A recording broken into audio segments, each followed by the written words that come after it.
What is going on, guys? Welcome back to another episode of King Customs and featuring my boy Goku here. But on today's episode we are not gonna be doing the Corolla build right now because I had some questions from some viewers asking me what are some common problems with the Chevy Avalanche, and I decided why not just talk about it. So let's get into it.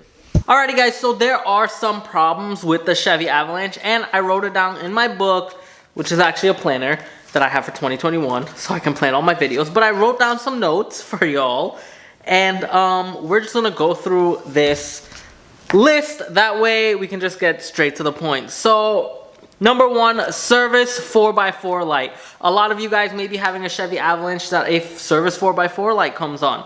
And that most likely could be the ground wire that's underneath the door chassis.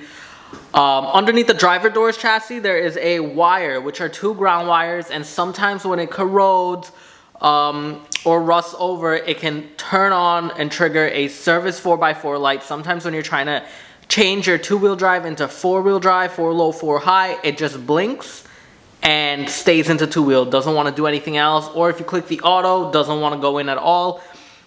Most of the time, about 80% of the time, that could be the problem. So what you would like to do is unbolt the two wires from the chassis, clean it with a wire brush, and then bolt it back on. That should fix your problem. What I did on mine personally was I ended up cutting the two wires because it did work for the time being, then it gave a problem.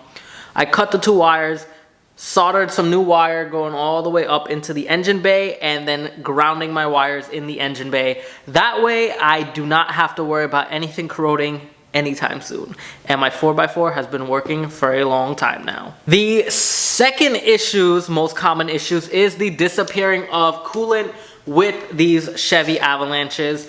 Now, a lot of it could be head gasket issues, but if you see your water and oil mixing, milkiness, that can be an issue. Sometimes it may not even turn milky. But one thing that you can look at is the intake manifold gaskets. Now, with the when an intake manifold gasket is going bad, you'll notice like a little bit of coolant disappearing. Sometimes you might notice a little bit of white smoke coming out of the exhaust. You'll get a low coolant light. Obviously, duh, if it's missing coolant, low coolant light.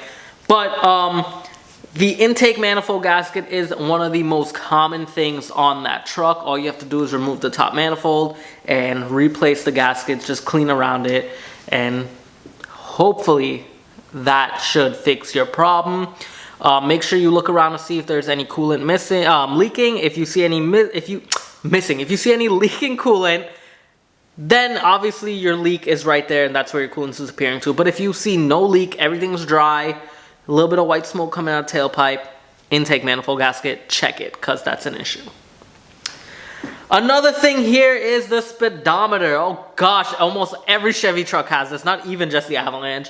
And it's a problem with the gauge cluster. They malfunction about 85% of the time, 90% of the time.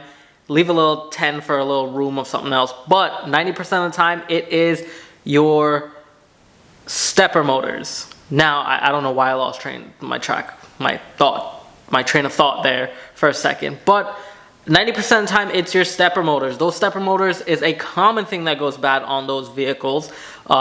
Every Chevy truck, for some reason. I'm not sure about the cars, but the trucks I know. And your gauges would just be all wonky. Like it would go, it'll shoot up and stick at like 6,000 plus RPMs. Even it'll be off the charts. Mine had an issue. I had a video there where I fixed the stepper motors, which I'll leave linked up here, and a video where I was just making fun of my gauge cluster, showing me that I'm speeding off the charts when I was parked. So yeah, stepper motors, check them out. And finally, the parking brake, which is something that I had personally on my truck as well. And the parking brake will not hold as it should. It's not that the parking brake needs to be tightened, it's that the brake shoes are actually worn out in the parking brake. When I replaced my brake shoes and I got all new hardware and I readjusted the shoes to where it's supposed to be, And now that brake pedal holds so firm, it's not even funny. When I first got it, it would go straight to the floor. There's nothing there. Pulled it out. Brake shoes look the same height as the new ones. Still went to the floor. I just ended up getting brand new ones. Something was wrong with the hardware in the brake shoes, and I just got a whole new kit, put everything in new, lubed everything, and fixed it properly, and it started to hold wonderfully. So that is another common problem. I'm sure there are many other common problems that I have not gotten to in this video, and that's okay. If any of you guys know any other common problems, please make sure you leave it in the comment section below. I love to hear from you guys. You always teach me something new every single day when I'm making a video. You guys always come in clutch and teach me something that I didn't know. Or sometimes I know and I just forgot, and you guys help me out there. But I appreciate learning from you guys.